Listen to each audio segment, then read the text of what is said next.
The three U.S. supervolcanoes that can destroy the world as we know it. When one of these three volcanoes erupts, there will be total chaos. Some experts even say that the U.S. will become a large ash desert with no one left alive. First, building collapsing from 8 to 9 magnitude earthquakes. Then you hear it on the news. It's about to begin. Millions taking the highway. 100 miles traffic jams. People running to Canada and Mexico. 10 feet hot ash covering cars, blocked streets, people buried alive, communications systems and air transportation completely halted from falling ash.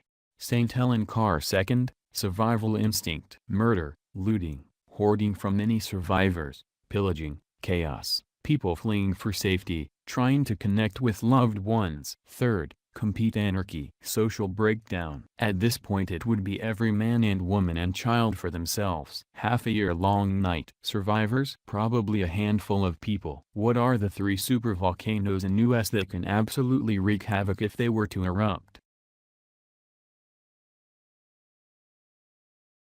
The Yellowstone Caldera. Last eruption was 2,400 times larger than the eruption of Mount St. Helens. If Yellowstone were to erupt, it would trigger most of the active volcanoes in the world and a storm of earthquakes. The countdown for an eruption begins when there is evidence of magma moving into the crust. When this happens, scientists will know through instruments detecting precursors like earthquake swarms. Scientists now believe that the magma in the Yellowstone supervolcano may be vaster than previously thought. An eruption under Yellowstone would cover almost the entire U.S.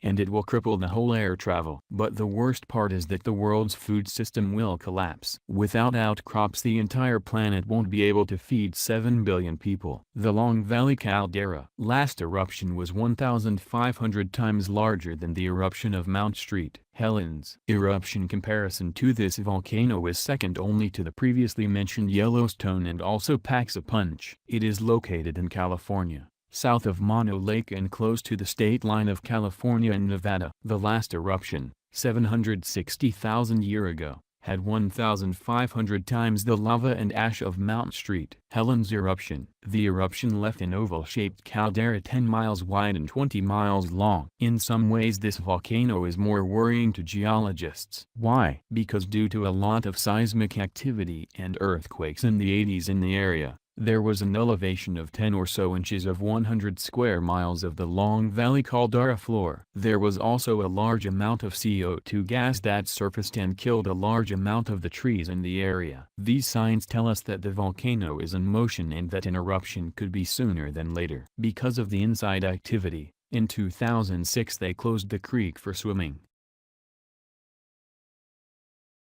Vale's Caldera. Last eruption was 1,500 times larger than the eruption of Mount St. Helens. This volcano is approximately 175 square miles and its highest point is 11,253 feet. It is located in the Jemez Mountains of New Mexico and has many grass valleys. Geologists say that the formation of this caldera is due to the tectonic plates that are pulling apart in the region. It erupted 1.2 million and 1.6 million years ago and ejected 150 cubic miles of ash and rock. It's the smallest supervolcano, but capable of erupting enough volcanic ash to make living extremely difficult.